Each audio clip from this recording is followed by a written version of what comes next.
আসসালামু আলাইকুম প্রিয় মৎস্য শিকারী বন্ধুরা, কেমন আছেন সবাই? আশা করি সবাই ভালো আছেন।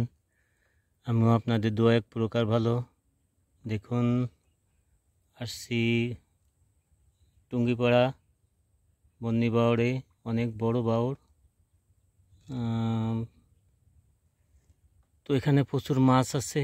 তো পানি একটু খারাপ মনে হচ্ছে, জানি না কি হবে।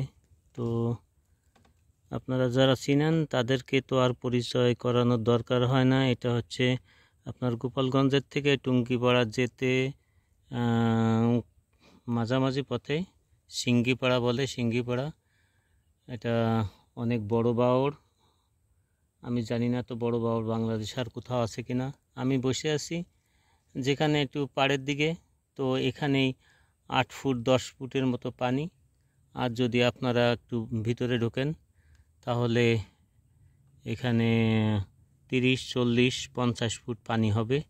খুবই গভীর এবং অনেক লম্বা চওড়া, প্রায় 1 কিলোমিটারের মতো চওড়া হবে। আপনারা দেখছেন ওই সামনে বিল্ডিং দেখা যাচ্ছে, ওইটা এক পাড়, আর আমার পিছনে আরও এত দূর আর এক পাড়।